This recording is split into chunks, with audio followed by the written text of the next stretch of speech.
Jeg elsker træet i sådan sin naturlige form. Det er utroligt smukt.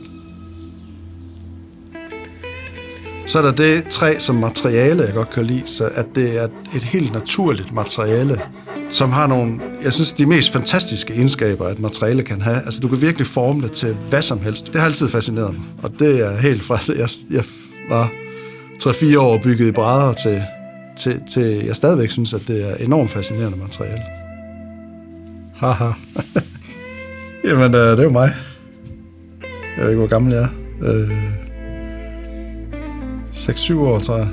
Altså, jeg var så heldig, at mine forældre havde en kæmpe have, og jeg måtte sådan set gøre lige, hvad jeg havde lyst til ude i den have, så der lå sådan en hel bunke med brædder bagerst i haven, som jeg måtte bruge til, hvad jeg havde lyst til.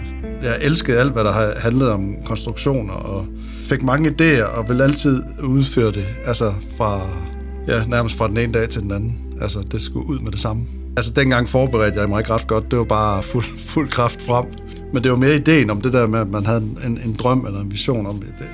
Nu skal jeg lave det her. Det kunne være enormt sjovt at lave. Så det var en stor sådan, kreativ legeplads. Og det er så min bror, Anders og mig. Og vi spiller jammer sammen, som vi har gjort utallige gange. Vi er en ekstrem musikalsk familie. Min far spiller guitar, og hele min mors familie er sådan musikere, og min storebror spiller klaver og har levet som professionel musiker i alle årene. Vi har haft et klaver i vores hjem. Så det, når der har været kommet sammen, og vi har haft fester eller andet, så har der altid været spillet musik. Vi har altid jammet sammen. Vi har altid haft sådan fællesskab rundt om musik og sang. Jamen, det var ikke helt den første, jeg byggede, men jeg byggede sådan nogle dummy-guitar til at starte med, sådan 2 forskellige det var jo 80'erne, så det skulle være sådan lidt fancy, så det var faktisk til at hænge på væggen, en i sort og en i hvid. Men det her, det er den første guitar, jeg byggede, som rent faktisk kunne spille.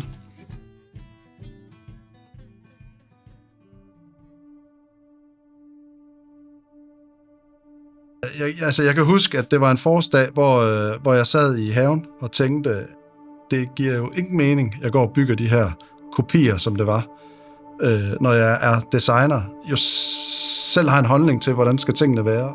Lige det øjeblik der besluttede jeg mig for, at jeg skal starte mit eget. Det gjorde jeg så, og det her med at finde et navn til det, hvad skal det hedde og så videre, og tog egentlig udgangspunkt i mit efternavn, som er Bag, og som er tysk afstamning, men som betyder det at bygge eller konstruere ting. Og hvis man så tager mit forbogstav M og sætter bagved, så er det Baum, og det er jo træ på tysk, altså et træ. Da det altid ligesom har været det, der sådan har været sådan kernen, synes jeg, i mit liv forhold til det, jeg virkelig elsker at arbejde med. Så synes jeg virkelig, det gav mening, det her. Og skal jeg jo så også udføre det her med, jamen, hvor skal jeg starte hen? Hvilket design skal jeg komme op med? Hvad har jeg egentlig lyst til at bygge? Og hvilken stil skal det være også? Lige forinden har jeg faktisk bygget en kopi af George Harrisons guitar, en Maton-guitar, som jeg synes var vildt fed. Det er sådan en ret lille guitar, og det var egentlig den, ikke at den på nogen måde ligner de 4 prototyper, jeg bygger, men det var den, der ligesom fik mig i gang med det her med at tænke, jamen, jeg skal bygge de her 4 prototyper, og det skal være det her design. Og det tegner jeg på et godt stykke tid, de her 4 prototyper, og det er faktisk allerede der, hvor sådan teardrop headstock kommer ind i billedet, og selve den her Liber-form, som også bliver ført videre senere hen. Jeg bruger alle mine sparepenge på det. Jeg tror omkring 30-40.000 kroner i materialer på at bygge de 4. Det skal være i orden materialer, de skal lakeres, det skal være noget godt hardware, der sidder på dem, og pick-upper og så videre.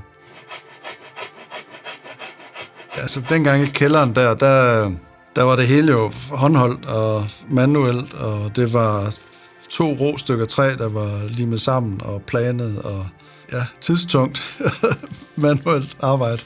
Og står så til sidst med de her 4 prototyper, som jeg egentlig er ret godt tilfreds med. Men vil også gerne videre i processen. Altså, jeg er ligesom i den proces at bygge de 4, er jeg blevet så meget klogere, og har virkelig fået nogle andre idéer til nye designs undervejs. Så jeg er nede i en lille guitarbutik i Aarhus, der hedder Woodstock. Kommer ind og præsenterer de her, og siger, jeg har det her, jeg lige startet mit eget guitar-brand. Kunne du tænke dig at købe de her? Han bliver fuldstændig forelsket i det, at der i tanken om det her med et guitar-brand fra Aarhus, og at det er håndbygget guitar, og jeg synes, det er fedt design, de der guitarer. Han vil egentlig bare købe, om ikke andet så bare for at støtte mig. Så kunne de hænge nede i butikken som historie på væggen. Så det var ligesom startskuddet til, at jeg ligesom fik bygget de her 4 prototyper, og så også ligesom fik tænkt, okay, jeg kan sælge det. Og fik ligesom nogle penge ud igen til at kunne sige, nu kan jeg komme videre i mit eventyr. Jeg har altid tegnet også enormt meget, og i min barndom og ungdom tror jeg altid, jeg har drømt om at være tegner. Jeg arbejder også med tegnefilm. Lavede blandt andet en Walter fra Smukfest, den første animerede udgave af ham. Smukfest er jo en festival, der ligger inde i en skov. Da de laver en plakatkonkurrence i 95, tror jeg det er, deltager i den plakatkonkurrence og vinder plakaten, hvor jeg tegner Walter, som er der sådan en maskotfigur inde i en skov med en masse træer. Den er sådan lidt dyster, og så står de her træer og synger. Og det er faktisk lidt sjovt, fordi mange af mine tegninger dengang har altid været med træer. Altså, der har været meget, meget træ i mit univers, tror jeg. Man fandt jo ud af, at det at være tegner, det er jo ikke et sted, du bliver ansat som. Så jeg tænkte, okay, det var lige sådan lidt vildt at kaste sig ud i det. Og senere kom jeg så i lære i 2 år i et reklamebureau som art director. Jamen, jeg møder jo Morten i telefonen. Altså, Morten er jo utrolig viljestærk og meget stædig type, og der i 00'erne, det er jo dengang, man havde fastnet-telefon, og Morten, han ringede hver aften ved en 6-tiden, og jeg skulle op på første salen og tage telefonen, og han spurgte hver gang, om ikke jeg havde et job til ham. Vi havde ikke nogen mulighed for at ansætte ham. Men så vil skæbnen jo, at han er så vedholdende, så man glemmer ham jo ikke. Så jeg tænker 6 måneder efter, der ansatte jeg ham. Det var en fantastisk investering, både fagligt, hans skills og så som person. René var så droppet ud af det på et tidspunkt, og senere hen, så mødes vi så igen og starter så et reklamebureau sammen. Og selvom vi også undervejs har gået freelance eller har skiftet bureau, jamen så har vi jo altid været sammen i en eller anden form, sådan både åndeligt, men også rigtig meget fysisk.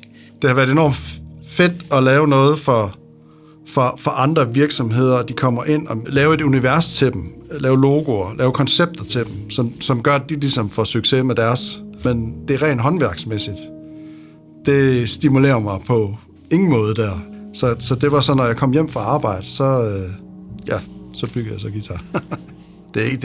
Altså, så stor frekvens har der heller ikke været på, men jeg har da alligevel bygget sådan 10 stykker eller sådan noget, som har været inspiration fra andre guitar brands. Jeg vidste godt, at han gik op i guitar. Han havde også købt nogle vintage guitar og så videre. Men at han selv havde kastet sig ud i det vidste jeg ikke. Det her, det er bygget i min kælder. Det er sådan en deluxe af en Telecaster Thin Line udgave, bygget i Valnød. Mega fedt projekt. Det blev sindssygt godt.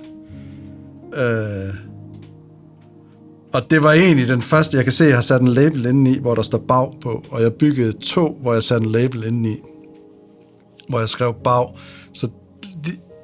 Så jeg havde ikke fået tanken med BAG'en dengang, men jeg tror alligevel, jeg var nået til det punkt, hvor jeg tænkte, det kunne være fedt, hvis man kunne leve af at bygge guitar. Der sker det, at Jonathan, min søn, får en idé om at bygge sådan en custom builder. Og det er sådan en...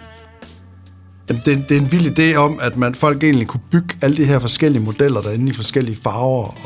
Og han laver det her modul til websitet, og det stikker egentlig fuldstændig af, fordi folk de sidder og bruger tid på at bare hygge sig med at designe de her forskellige guitarer. Det gør så også, at lige pludselig så får jeg nogle ordre ind via det her modul. Fra hele verden, fra Singapore, fra USA, fra Canada. Og jeg ender med at bygge omkring sådan en 12 stykker om året ved siden af mit arbejde. Og bruger jo virkelig, virkelig meget tid på det. Nok også derfor, at René på et tidspunkt bliver lidt frustreret over, at jeg egentlig har et reklamebureau ved siden af. Og der kunne jeg også mærke, at okay, jeg er ikke ved at miste Morten, men Morten er ved at blive forført af det, han selv kan, og det, han gerne vil. Og det er jo der drive ligger. Og sådan skal det være. Altså, og kan man ikke finde det i det job, man har, så må man jo selv skabe jobbet. Og det har Morten jo så formået. I et par år, der havde det sådan, at det var altså Baum skulle være et custom brand. Vi skal kun bygge custom guitar. Jeg skal stå i min kælder og bygge custom guitar. Jeg havde så småt begyndt at lege med tanken om, at måske skulle jeg ikke have bureau mere, måske skulle jeg se, om man kunne leve af det her. Det er virkelig svært at leve af at bygge custom guitar. På et tidspunkt, så skriver en til mig, Jeppe Garfunkel. Jeg stiftede første gang bekendtskab med Baum, da jeg flytter til Aarhus. Det er vel omkring 2017, tror jeg. Og gør som en hver anden, havner på Facebook og falder over Mortens guitar på nogle billeder, og synes, at det der det er fantastisk. Det fanger mig, fordi det er så anderledes for alt, hvad jeg sådan er vant til at spille på, og ellers har siddet nørdet hele mit liv forinden. Og så rækker jeg ud til Morten, og finder ud af, at han tilfældigvis bor 2 kilometer fra, hvor jeg flyttede hen. Så jeg hopper op på cyklen, og så cykler jeg ned til Morten, og får mig en kop kaffe, og vi snakker guitar.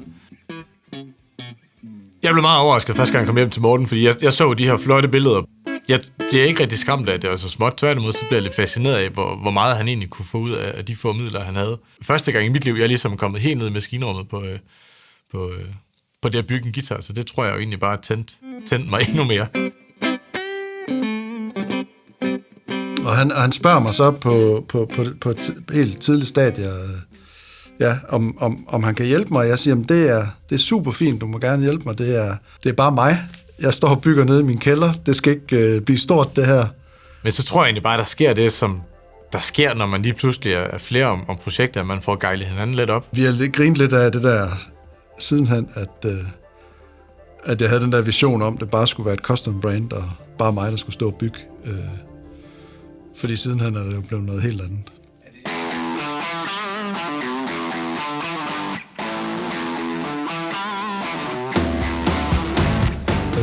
Det er fra vores første messe, det her. Copenhagen Guitar Show. Vi havde fået lov til at låne Alex Vargas' guitar, som han lige havde fået. Så det er også den, der står her. Og så står der en Conker og en Verge, jeg har bygget, og en Libertone. Jeg tror egentlig, det var det, jeg havde bygget på det tidspunkt, så det var sådan det første. Vi kommer på guitarmesse. Jeg tror faktisk, det er især det her med, at vi får rykket det lidt ud af kælderen. Altså, vi kan se, en ting er, at vi får stablet Instagram på benene, hvor der kommer en masse feedback fra folk fra hele verden. Men vi får jo ligesom også prøvet det i den virkelige verden. Vi begynder at tro mere på det, og ja, så får vi da helt klart gejlet hinanden lidt op, tror jeg. Og få skubbet lidt til hinanden om, at det har potentiale, det her. Men det er vores første møde sådan med folk, der ligesom kan prøve at få det i hænderne og mærke det, og det var en vild fed oplevelse at få feedback fra folk, altså at sige, kæft, den er fed, og det lyder godt. Og på det her tidspunkt tror jeg også er med til at give os den der følelse af, altså der må være noget i det her. Altså, vi er ikke helt skudt ved siden af. Der er, altså musikerne kan lide det. Folk generelt set, der prøver det, bare kommer ind fra gaden og prøver det, er vilde med det, så vi må have ramt noget, som er savnet ude i branchen. Hvad med jer, Morten? Kæft, det lyder godt, mand.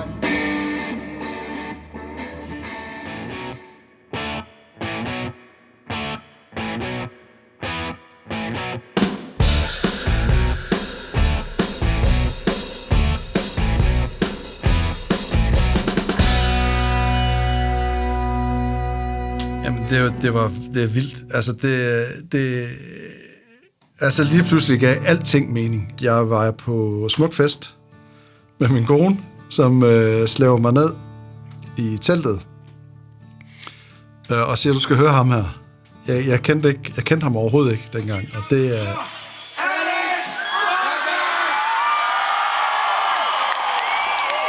Jeg blev fuldstændig blæst væk i det der telt af Alex Vargas.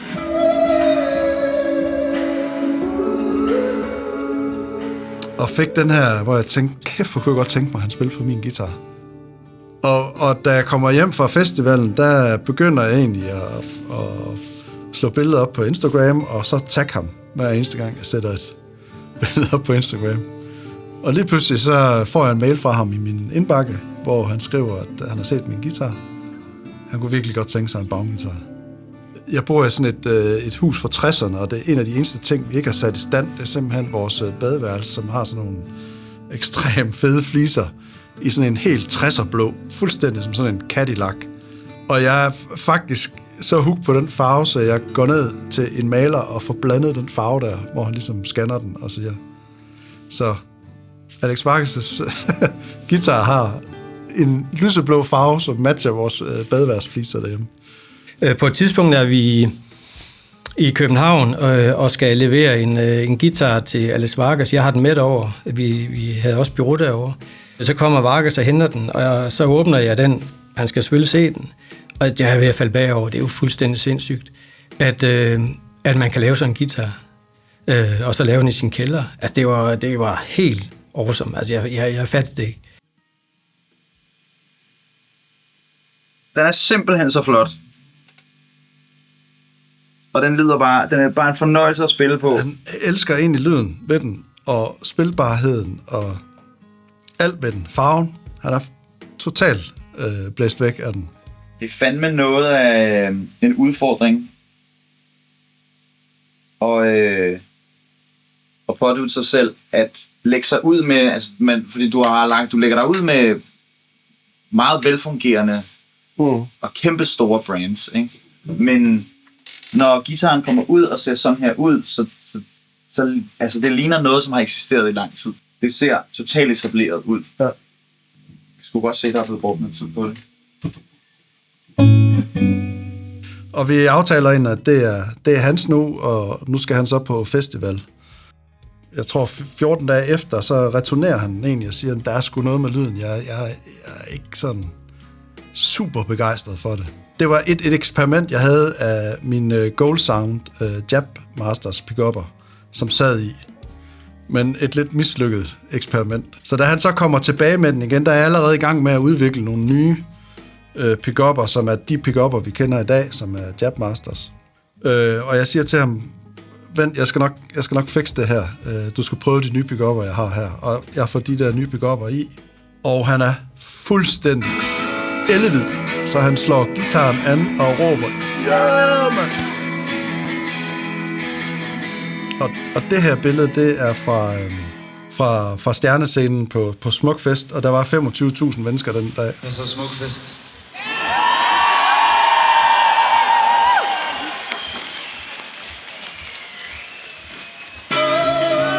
Så det var sådan den første drøm, der går i opfyldelse der med forhold til det her med at stå og bygge noget, og så få det i hænderne på en musiker, som ligesom kan udrette noget med det, hvor det betyder meget for musikeren. Hvad er det for et instrument, der ligesom er med til at skrive sangene? Og så det, at jeg har stået og bygget det til vedkommende, det synes jeg er fedt.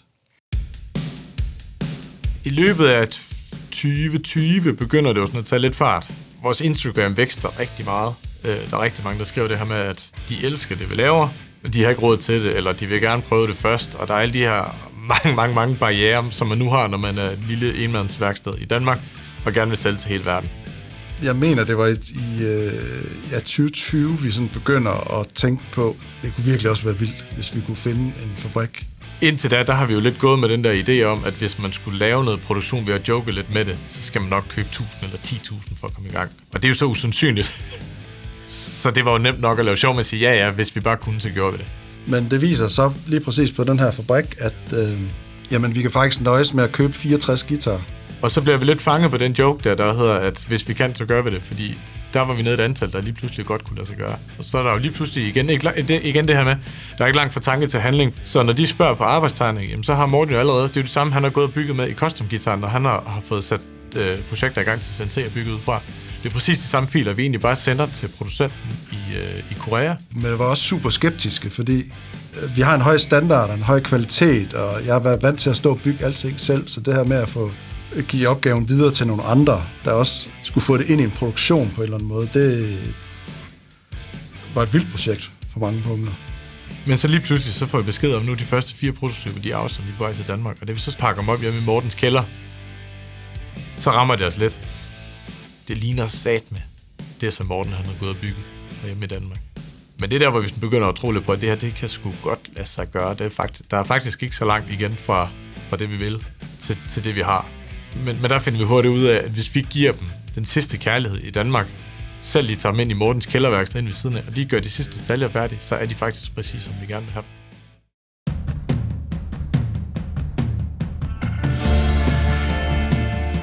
Jamen hele tanken var faktisk at tage de bedste custom, jeg havde bygget, de 4 modeller, som jeg ligesom havde fået, altså vi havde fået bedst feedback på, og så sætte dem i produktion, fordi vi vidste ligesom, jamen det var det, som folk gerne ville have, så det er jo 1 til 1 produceret ud fra guitar, jeg har bygget som custom. Så vores første serie, vi laver, hedder Original Series.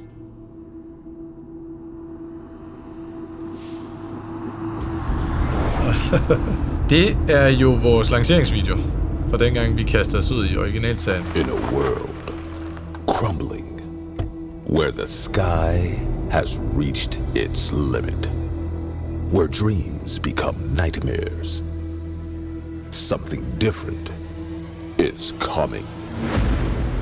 Jeg husker det mest for egentlig alle de følelser, der sådan lige, faktisk kommer lidt op i en, når man lige sidder og ser det igen. Jeg havde sådan en idé om, at det kunne være virkelig sjovt at lave noget helt andet, end det man lavede i branchen. Og egentlig tage lidt pis på det. Det var bare et skide sjovt projekt. Jeg brugte virkelig lang tid på den.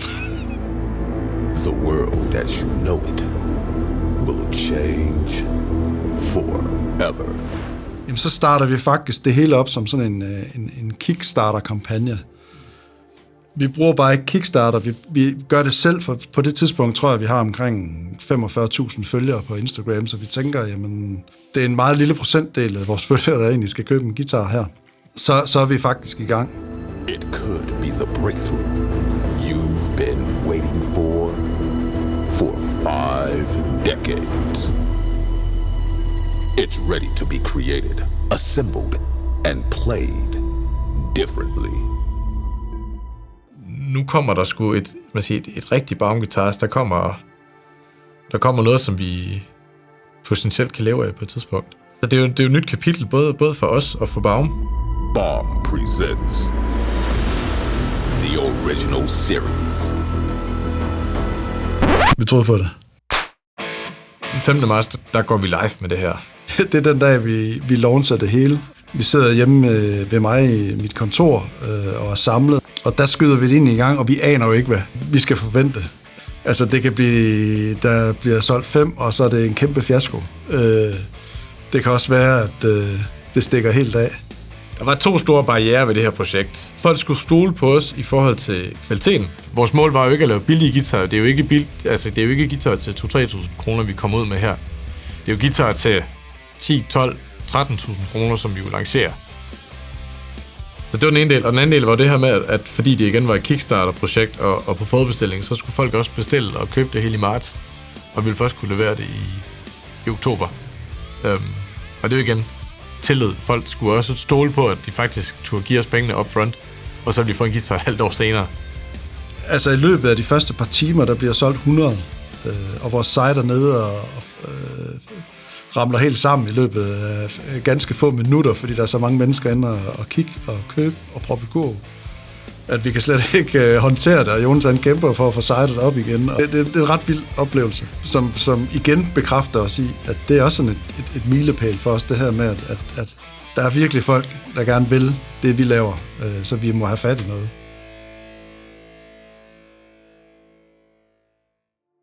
Vi får jo solgt alle de her i batch 1. Det er 250 guitarer.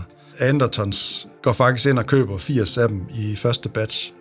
Så det er også med til ligesom at få skubbet det hele i gang, at en så stor butik i England faktisk tror på Baum og hele projektet. Jeg kan jo egentlig godt regne ud, jeg laver sådan en tegning, jeg har sådan et kælderrum på 30 kvadratmeter, hvor jeg regner ud, hvor meget fylder en guitarkasse. Så går det op for os, jamen, når der kommer 250 guitar hjem, så kan vi kalde dem i Mortens kælder. Så vi står jo lidt med en udfordring, og så bliver vi nødt til at finde et headquarter et eller andet sted, som har en lagerhal, som kan rumme 250 guitarer. Så det bliver ligesom næste step.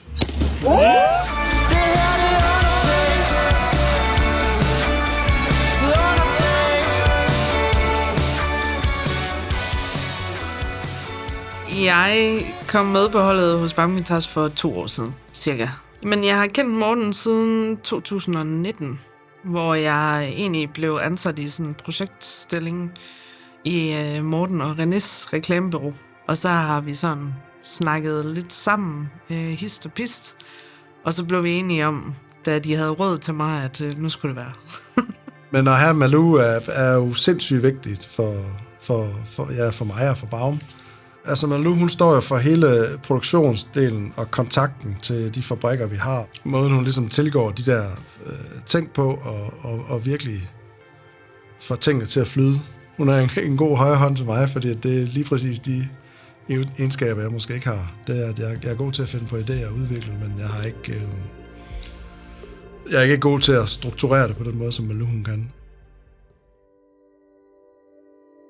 Altså det der så sker med det første batch, det kommer jo så, og der er virkelig dårlige fretends på, så vi ender jo med at lave alle fretends og alle frets på guitaren. Og så er de løjet hele første batch forkert, så du kan ikke skrue guitaren helt ned. Når du skruer ned, så er der stadigvæk lidt hul igennem, og det duer jo bare ikke, når du står på en scene. Så vi har faktisk skilt guitaren helt ad. Alle 250 guitar løjet dem om, samlet dem igen, lavet fretends på det hele, og det var virkelig et vildt projekt. Og det er næsten sådan en ryste sammen tur, man får der. Det er virkelig sådan, jeg tror, de der, vi er i firmaet nu, er meget, altså bakker hinanden op, og men ikke praktisk, så i hvert fald også moralsk. Der er altid et net under en, altså vi samler altid hinanden op. Der er bare sådan et stærkt bånd. At vi har sådan en stor messe i Tyskland, som vi tager til, hvilket bare var mega fedt, fordi at udover det giver forståelse for guitarerne og hvad der ellers er på markedet, så er det også sådan en god ryste sammen-tur. Og vi bliver sgu alle sammen lidt stolte, når vi er siddet på den der messe, fordi vi jo også får sådan en team spirit, som man også tager med sig tilbage. Det er det fedeste sted at være. Altså, det er et mega fedt Baumhold, vi har. Det er jo, altså, jeg ved sgu ikke, det er ligesom som om, at folk er blevet castet sammen, og vi går i godt spænd, og lige fra festivaler til nogle fredagsarrangementer, vi også holder med, om det så er pizza, eller om vi har lavet større arrangementer, hvor der er bands ude at spille. Vi plejer at sige, at vi ansætter ikke folk, som vi ikke kan drikke øl med. Og så det er meget vigtigt for os, at vi også kan holde hinanden ud, og vi har det sjovt her. Altså, det er blevet lidt en joke, fordi nogle gange, når jeg har været i byen, så kommer jeg ligesom til Malou og siger, at jeg har sgu fundet nogle nye folk, der kan lave setup, som synes, at Baum er mega fedt, og som er vant til at rode med guitar og så videre. I virkeligheden er det jo bare ment, at vi ligesom er i øjenhøjde, og at man kan hygge sig sammen, og det er lidt vigtigt, at det er dem, vi samler her, som er Baum-teamet. Ja, hvor har du fået den video fra? Ja, det er fedt. På et tidspunkt, hvor Gorillaz har spillet på Roskilde Festival, opdager han vores brand, altså Baum, på Instagram, da han kommer hjem og skriver, damn, det var ærgerligt, at jeg ikke lige har set det, mens han var i Danmark. Jeg var så småt begyndt at bygge basser, da Alex Vargas havde fået den første bass, jeg havde bygget. Og så kommer han med sådan et vildt projekt til os, hvor han siger, at han kunne enormt godt tænke sig en lyserød bass. Hey, Alex! You look comfy. Yeah, the obviously it fit. og viser en video af ham, tegneren for Gorillaz, har lavet af Elton John, der sidder i et jakkesæt, et pink jakkesæt med hvid lyn på. Og han siger, hvis du kan bygge mig en bass, der ligner det her jakkesæt, jamen, så er jeg helt klar på. Og så bygger vi den her bass, eller vi får tegnet den, der er sådan lidt frem og tilbage, og så videre, de ønsker, han har at tilrette sig til bassen, og lakerer den jo i den her fuldstændig sindssyge, sådan hot pink farve med et hvidt lyn nedad. Okay. Alright, here we go. Pink Phantom. Face.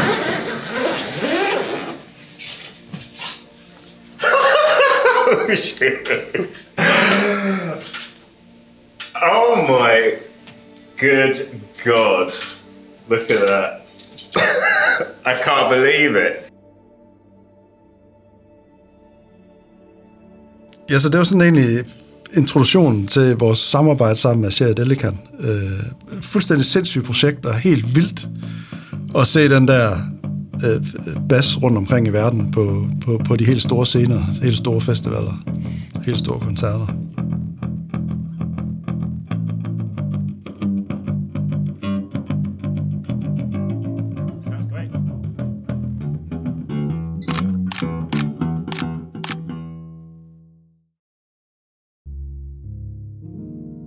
Når vi siger, at de er designet i Danmark, så gør vi det, fordi at hele processen sker her i Danmark. Det er vores custom guitar, vi egentlig har sat i produktion. Og det vil sige, hele designprocessen og den del har været en proces i at udvikle en perfekt custom guitar. Så tager vi den så over til produktion, retter måske en meget lille smule til, så den passer til produktion, men ellers så er det jo egentlig fuldstændig en custom guitar, der er bare blevet produceret. Altså i dag, jamen det der er Baums signatur, er jo også Mortens signatur. Nu kommer han jo lidt mere frem, end han har gjort før. Det kommer ligesom, skal vi sige, argumenterne, altså mellemregningerne på, hvorfor design er, som det er. Der er ting, der irriterer ham. Det vil sige, det er han nødt til at lave om på. Det har blandt andet irriteret ham, at der ikke var fornyelse i guitarbranchen. Der var et eller andet, han synes manglede, og det var jo egentlig det, der gjorde, at han gik i kælderen og skabte Baum.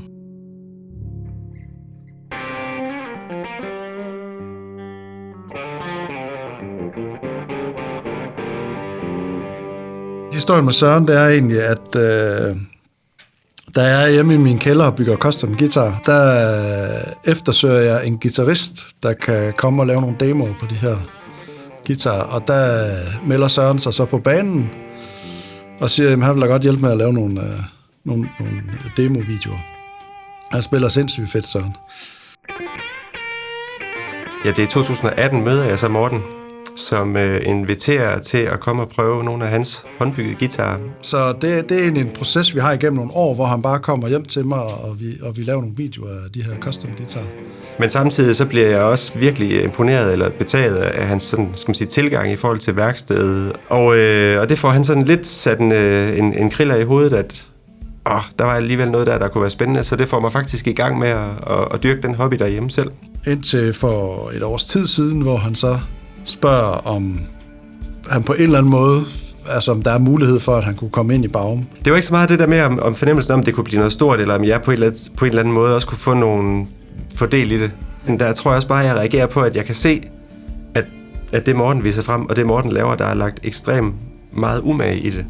Overliggeren ligger bare rigtig højt på mange parametre, og det drager mig bare til at række ud efter ham. At få en ind, som er så kvalitetsfokuseret og detaljeorienteret. Det har været lidt en gave at få ham ind. Når jeg er i Vildrede, så er det altid Søren, jeg ligesom går til, for at vi kan snakke os frem til en løsning, som teknisk set er mulig, og som er den bedste løsning. Jeg tror også, vi sådan kreativt står lidt det samme sted, men vi responderer godt på hinandens idéer. Jeg føler, at jeg sådan er en god sparringspartner for Morten, som jo i sidste ende er, skal man sige, hjernen bag. Altså jeg er meget inspireret af gamle vintage-biler, amerikanerbiler, som altid har, altså de har meget det her metallak, krom, lækre lædersæder og alt det der. Altså det er fuld gas. Det er jeg virkelig vild med. Jeg er egentlig ikke fascineret af bilen og hestekræfterne og sådan ting. Jeg er fascineret af deres design, deres farvevalg og hele det der formsprog i dem. Altså jeg kan ikke køre i trafikken uden at registrere hver eneste bils farve. Og det sker enten bevidst eller ubevidst. Fordi farver er blevet så stor en ting. Farver er så meget af, hvordan vi styler en guitar i vores firma her også. Og det var egentlig det, som jeg har ført over på Baum, det er det her at gå all in på lidt luksus. At det hele er afstemt, formerne er der, og ligesom sådan en helstøbt ting. Altså det er ikke bare en krop, der er designet sådan her, og så er der et headstock, der er designet sådan her, og så er det sat sammen. Men tingene ligesom er i harmoni og balance. Baum som instrument, så er vi også ret... Selvom at designet er unikt og sofistikeret, så er der også en mening med alle konturerne, som også er historiefortællingen om og om igen. Så vi er jo også, som vi lige snakkede om i går, lidt inspireret af den der Einsteins tankegang med, at ting skal laves så simpelt som muligt, men heller ikke mere simpelt.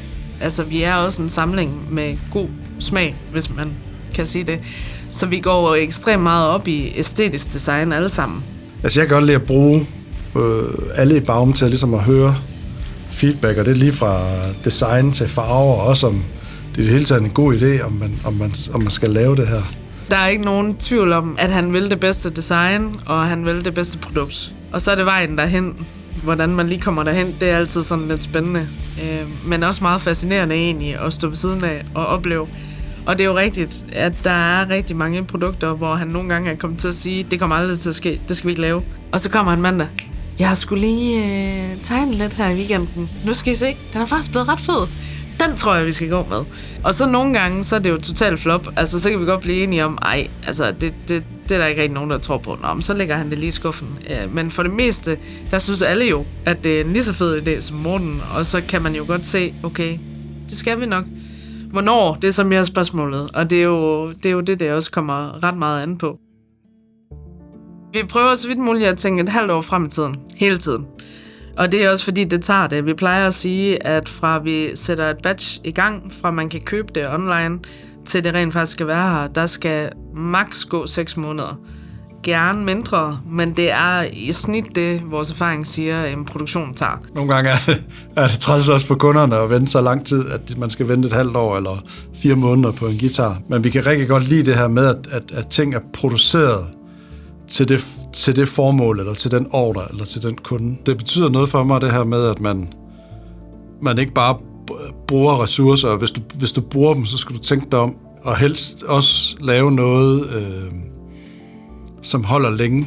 Om du har en billig guitar, eller en dyr guitar, så er det fuldstændig den samme proces, der er at skabe den her. Det er det samme træ, du bruger. Der skal nogle metaldele på, som skal bearbejdes. Det skal sejles eller flyves, men det er den samme ressource. Den billige guitar, den kan holde et år. Den er ikke værd at reparere på. En dyrere guitar, som er produceret med omtanke, og som har det output, at det er en kvalitetsguitar, er værd at reparere på, og kan holde en 50, 60, 70, 80, 100 år måske. At finde den rette leverandør er et ret nøjsommeligt arbejde. Altså man kan sige, at i starten, der gik vi meget efter de store leverandører. Og det viste sig ikke at være så fornuftigt. Også fordi, at det tit er dem, som har de store brands i branchen, og som måske har lavet den samme model mange år i streg. De er i hvert fald ikke så vant til sådan lidt mere hybrid arbejde, som vores guitar nok består af. Nogle fabrikker kan simpelthen ikke håndtere, at vi retter for meget, og at vi er så patentlige, som vi er. Man kan sige, at vi er tit inde og disrupter lidt, hvordan de egentlig laver deres arbejde og deres processer. Men nu har vi fundet fabrikker, der ligesom kan håndtere, hvor dialogen er så god, at vi kan stille de der høje krav, og at vi sammen arbejder på at skabe de bedste guitarer. De fabrikker, vi samarbejder med, der er vores feedback, det er nogle gange deres oplæring. Så det der med, at vi hele tiden søger efter at udvikle eller gøre det bedre, end det vi gjorde før, det er en pisse stærk investering, kan vi mærke nu, at vi er virkelig, virkelig stolte af det, vi får med hjem fra fabrikkerne. Der sker bare små ryk hele tiden, og det er vildt fedt. Det er fedt at træde ind i en hal, hvor der lige pludselig står 200-300 guitarer af ens egne. Det er virkelig fedt. Altså, der får man sådan lidt gåsehud, når man lige sådan træder ind. Det er mig, Malou og Jeppe, der tager derned når vi nu bygger en guitar, så er det jo ikke sådan, at man går til en fabrik i Indonesien og siger, nu bygger I bare den her guitar her, men vi skaffer jo halvdelen af delene selv, som vi får produceret på andre fabrikker. Og det er jo alt det her, som Malou, hun sidder og styrer, at tingene ligesom er der i den rigtige kvalitet, i den rigtige mængde, på det rigtige tidspunkt, og planlægger hele det der puslespil, det er at nå dertil, at en guitar ligesom bliver samlet. Ja, altså jeg kan sådan blive helt høj på energi, når vi er i Indonesien for eksempel, og besøge vores leverandør. For ting til at ske sammen, det synes jeg er spændende. Jeppe, han har ligesom alt viden og feedback, og egentlig også meget sådan teknisk velforvandret i alt lige fra pick-up'er til setup. Og det er faktisk en af de fede ved de der fabrikker, vi har nu, det er, at de godt kan lide, fordi vi ved så meget om guitar, vi ved så meget om konstruktion og alligevel produktion på grund af vores eget custom værksted. Så det, at vi ligesom kan udfordre dem, komme med nye idéer til, at sådan her kan man løse det kan jeg rigtig godt lide. For at få fuld kontrol over hele vores produktion, så tager vi alt til Danmark. Og det har vi valgt af den ene årsag, at have fuld kontrol over hele processen. Vi har nok sat over 1000 guitarer op på ikke ret lang tid. Selvom vi er et ungt firma, så erfaringskurven er jo eksponentielt stigende for hver ny ting, vi kaster os over. Og det giver jo bare en eller anden form for blik på, jamen okay, er der nogle rækkefølger at gøre ting på, som er smartere, i hvert fald i forhold til vores filosofi for det. Og det har vi jo så efterhånden fået manifesteret i sådan lidt en manual i bund og grund. Når vi har jo vores slutkunder, som vi jo sender guitaren direkte ud til, så er det bare enormt vigtigt, at når vi får feedback fra dem, at vi så får implementeret det. Og vi er sikre på, at guitaren har været igennem det samme. Vi er meget bevidste om, hvad vi gør, og hvordan vi hele tiden justerer og optimerer. Så vi har også en utrolig stor, kommunikation, og alt det, vi får tilbage, det lander jo 2 borde væk fra, hvor jeg er. En proces eller et skridt imod sådan en standardisering, så vi også, rammer det der ideelle niveau af, hvordan vi gerne vil aflevere vores instrumenter til kunderne. Vi starter med at tjekke alle guitarerne igennem, har sådan en seddel, hvor vi ligesom visuelt inspicerer dem.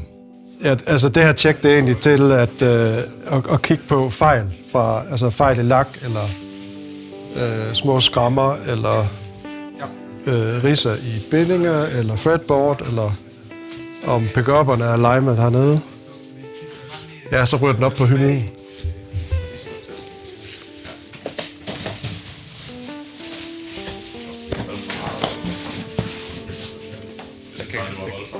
Ja, så bliver det klassificeret, om halsen er en A-stok, eller kroppen en A-stok. Og så her der er for eksempel en A-stok hals og en B-stok krop. Så går vi så til anden fase i vores setup og kontrol. Det er så, at vi gennemgår hele guitaren grundigt, får sat den op, får fikset de fret ends, der ikke er i orden, for lavet et godt setup på den, så den spiller fuldstændig formidabelt ud af boksen. Ligesom at designet er inspireret af en custom guitar, så det at selve setup-processen og følelsen, at den sidder lige i skabet, og det er så tæt på custom, som man overhovedet kan komme i en produktionsguitar. Man kan sige, det er noget, vi gør med kærlighed. Jeg tror, den fedeste proces omkring setup, det er faktisk det der, når den står helt færdig. Det er jo ikke særlig sexet at justere en streng fra 2 mm højde til 1,5 mm højde. Det er ikke enkeltdelene i sig selv. Det er resultatet af det, som er belønningen. Der er jo nogen, der simpelthen ikke kommer igennem vores kvalitetskontrol. Det kan være en meget slem ridse på kroppen. Det kan være noget på fretboardet, der er ridset, som vi simpelthen gør, at vi skal slippe det ned. Og så er der simpelthen nogle ting, der ryger fra, hvor vi siger, at det er ikke okay at sende ud til en kunde. Og så stod vi med de her forskellige dele på et tidspunkt og tænkte, hvad fanden gør vi ved det? Altså, vi kan næsten ikke få os til at smide en guitarhals ud. Vi ved, der er blevet produceret, og altså, træet er bearbejdet fuldstændig i form af en guitar. Så der kom vi på det koncept, der hedder Revival. Og et godt eksempel, det er faktisk den her, der er blevet pillet af. Herovre, der har vi, det er egentlig en A-stok hals, men den har fået stemplet her R, fordi den har nogle grimme ridser heroppe, som vi simpelthen ikke kan fikse i lakken. Man kan næsten ikke se det, men det er godt nok til, at vi piller det fra. Og det går egentlig ud på, at man tager nogle af de her dele, så har du en krop fra en type guitar, en hals fra en anden type guitar. Så får den lov til at leve igen, i stedet for at blive smidt ud eller kasseret. Det føles bare godt, at tingene ligesom allerede er lavet, og nok skal komme ud og få et liv. Jeg håber, vi sådan kan være det gode eksempel. Det er jo så vores custom-værksted herinde. På det 1,5 år, som Revival har fungeret, jamen der har vi kasseret 3 affaldsposer, materialer, som var til at smide ud, som vi ikke kunne bruge, men resten, det er altså kørt igennem, eller på lager til fremtidigt Revival. Det er bare fedt at samle på skruer, samle på ting, der fungerer, men er for gode til at smide ud, og så samle det, så det bare bliver pissefedt. Det fede ved det her med, at Revival-konceptet er sådan en ingen regler-koncept, vi har lavet. Så det er mega sjovt for vores custom-værksted at lege med de her ting. Jeg tror næsten ikke, jeg forstår, hvor fedt det nogle gange er, eller sådan glemmer det.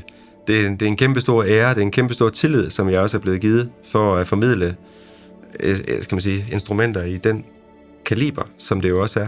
Grunden til, at vi også laver et Revival eller Custom, det er jo, vi altså som brand og som guitar har vi også brug for at lave det der flagskib, hvor vi lægger alt i det, som vi overhovedet kan. Nogle gange så opdager vi, hvor vi siger, så lakerer vi en wingman i en farve, og så får den sådan et helt vildt udtryk, hvor vi tænker, det skal vi simpelthen bruge. Ja, en krop, som vi har slæbet ned, så den er klar til at blive lakeret. Herinde ved siden af, der har vi vores lakstudie. Men det er også der, hvor vi bestemmer farver og så videre. Stone Blue, som den her farve er, det er en af dem, som vi har fundet på via Revival-konceptet her, hvor vi sagt, det kunne virkelig være fedt at prøve det her. Og den er ikke i produktion nu, men kommer i produktion. Så der har vi fået lavet farvesampler og sendt til fabrikken og sådan noget. Så det bliver en farve til flere modeller, ikke bare den her, som hedder Carve, men selve farven er født her i huset, kan man sige, og så drypper det ned i fabriksproduktionerne. Og det er nogle af de ting, som vi så får implementeret i vores produktion igen, så man næsten har sådan en cirkulær udviklingsproces fra at gå fra produktion ned til Revival til at fodre produktionen igen med nye idéer. Vi lægger nok en 20-25 timer i det i gennemsnit. Hvis vi for eksempel har lakskader på bagsiden af halsen, så kan vi også godt finde på faktisk at tage lakken fuldstændig af, og så lægge en lækker olie på og en lækker voks, så vi får så det giver sådan en anden taktil følelse på huden, som også er utroligt behagelig. Lidt ligesom en olieret møbel. At det er også en måde at komme omkring de ting på. Selvfølgelig tager det jo tid, og det er jo der, hvor vores arbejde så ligger. Vi har lavet de der, vi er omkring Revival nummer 40, som vi har lavet på 1,5 år. Det er sådan, altså med det antal mennesker, vi arbejder her, så er det et ret godt output. 10-års jubilæum, det havde jeg ikke lige, det ved jeg ikke. Jo, det havde man jo nok forventet, men alligevel så kommer det jo bag på en, og lige pludselig så er der gået 10 år. Jamen, det er virkelig stort, altså at vi er her i dag. Der er jo sket sindssygt meget, ikke? Altså fra man stod der i værkstedet, der kun byggede guitar, til vi er en 7-8 mand plus en masse timelønnede, der ligesom er her og arbejder for samme sag. Det er vildt stort, og vi ser, at vi flytter os hver eneste dag. Jeg føler jo til en vis grad selv, at jeg kun lige har hoppet på toget. Men det er sgu fedt at starte et firma op, som får ben at gå på, og som holder et 10-års jubilæum. Altså det har jeg fandme respekt for. Altså den flid og den energi, som folk har i det her hus, er bare pisse. Ja, altså det er jo inspirerende i sig selv at se, hvordan folk går til at arbejde på. Altså vi har jo 10-års jubilæum. Jeg er involveret i flere dele, men primært fordi, at vi jo skal have produceret jubilæumsmodeller. Og i den forbindelse, så kunne vi faktisk godt tænke os at relancere den her Thunder Bass, som vi byggede til Serie Delican. Og den har fået ret meget opmærksomhed. Vi kom bare aldrig til at få sat den i produktion på det tidspunkt, men nu her, der synes vi faktisk, det er på tide, at vi får taget det op igen, og så får bygget en signaturudgave af den. Jeg føler lidt, at vi er sat i verden for at lave, designe og producere kvalitetsguitar og tilbehør. Altså noget, der virkelig kan rykke noget derude, og som kan være der i mange år. produktudviklingen, den kører, og vi kommer til at arbejde med mange flere forskellige SKU-numre, og man siger, Morten er jo nærmest ustoppelig på det felt, og det så er at designe eller redesigne i nogle små ting til gitaren, eller nogle små ændringer, så vi hele tiden optimerer. Men så er det også alt det rundt om gitaren. Det vi rigtig godt kunne tænke os i Baum, det er faktisk, at det er gitaren i højsædet, men alt det udenom, det kunne vi godt tænke os, at man ligesom kigger på igen med nye øjne. Vi beskæftiger os meget med, at det har en eller anden form for designelement eller snit på det, og en funktion, som gør, at det ikke bare ligner alt andet, men at vi kommer med vores bud på det at lave et guitarstativ for eksempel. Vi har brugt en del energi på de her stativer og vægophæng, som er på vej. Vores snitflade i det har meget været, at det skal passe hjemme i stuen. Det skal ligesom kunne stå side om side med en stol eller en reol. Jeg tænker, det er ting, der både kan få næsten en designpris, men også få blive patenteret. Så der ligger jo enormt potentiale altså rundt om guitarerne. Vi har jo flere modeller på tegnebrættet, som aldrig er blevet sat i produktion. Dem har vi faktisk mange af, og jeg tror, der er mange flere, end jeg har set, som ligger i Mortens skrivebordsskuffe. Der er nogle af de der, blandt andet de der custom guitarer, som jeg har bygget, som jeg enormt godt kunne tænke mig at få i produktion. Vi har ligesom taget dem fra en ende af, men der er blandt andet Liber Air, som vi rigtig godt kunne tænke os, og det er en stor semi-hollow guitar, som der er blevet bygget et par stykker af i custom. Og vi savner lidt den der semi-hollow, ordentlig semi-hollow lyd i vores sådan, repertoire. Så det er i hvert fald en, der kommer til at komme ind i samlingen. Jeg tror, det næste skridt, vi kommer til at sige, det er nok at få mere gang i vores custom-byg igen. Og få gang i vores værksted og få spyttet flere af de her unika guitarer ud. Man kan sige, meget af Baum Guitars sjæl ligger jo for eksempel i vores custom-værksted, hvor der lige nu måske ikke er så meget fokus og så meget opmærksomhed, som vi kunne ønske os.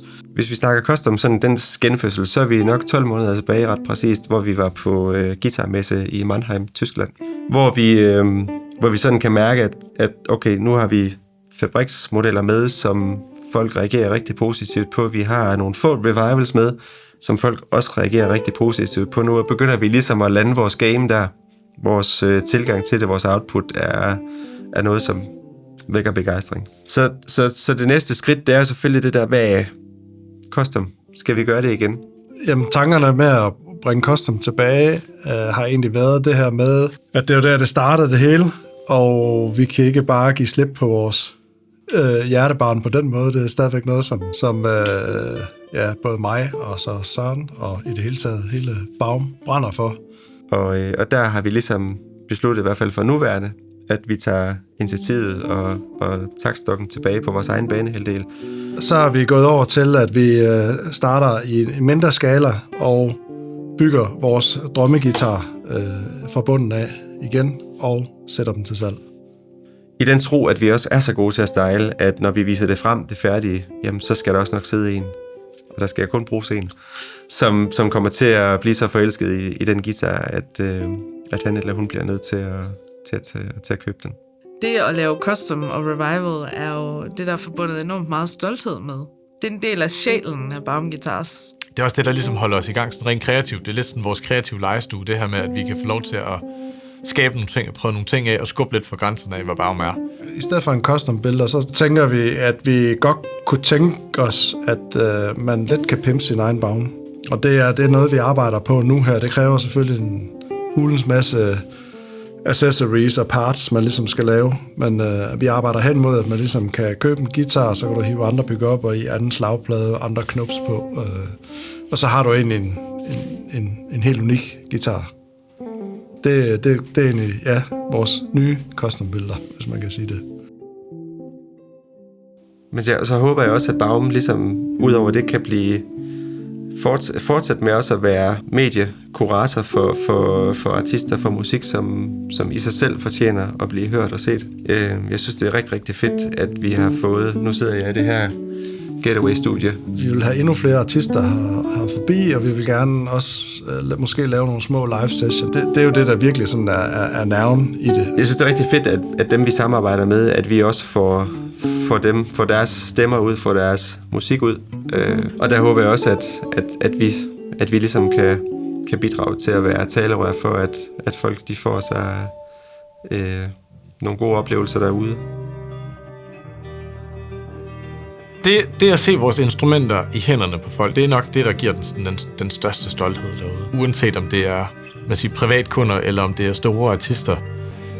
Men det her med at vide, at vi har lavet et eller andet, som af en eller anden grund inspirerer dem til at samle det op og bruge det til deres musik, det er fantastisk. Baby, you're giving me higher love, you're giving me higher love, you're giving me higher love.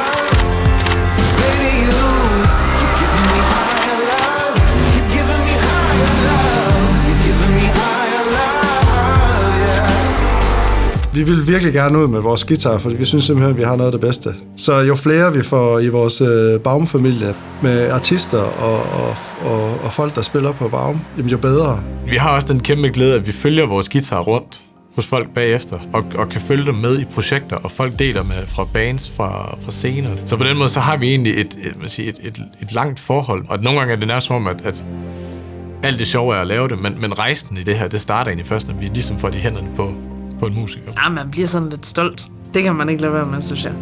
Det synes jeg, det er... Jeg synes altid, det er lidt blæret at se de guitarer deroppe. Og så også omvendt, når man så står til koncerter, og man ser, hvad de andre de spiller på, så tænker det kunne de da godt lige op lidt. At rigtig mange fortjener det her produkt, fordi der er lagt enormt mange timer i at lave et produkt og lave nogle modeller, der bare spiller. Kvaliteten, altså det kan vi jo se i vores setup dernede, altså det er jo vildt, hvad der bliver, altså det vi leverer ud. Altså, der er ikke noget, der ikke kommer omkring os her i Danmark. Vi går også virkelig meget op i den kvalitetskontrol, der er på hver enkelt guitar, der er tiden til hver enkelt guitar og servicere den, og hele tiden prøve at rykke lidt ved, hvad det er, vi egentlig kan lave som en lille dansk guitarvirksomhed. Jeg har ikke noget mål om, at vi skal være super mange mennesker, men omvendt så skal vi være det holder det team, der ligesom kan løfte os derhen, hvor vi skal. Vi har en drøm om, og det er ikke bare mig, det er sådan en fælles drøm om at virkelig betyde noget på verdensmarkedet, og at der er så mange som muligt, der kommer til at spille på en Baum. Så vi vil da gerne ud og kæmpe lidt med de store.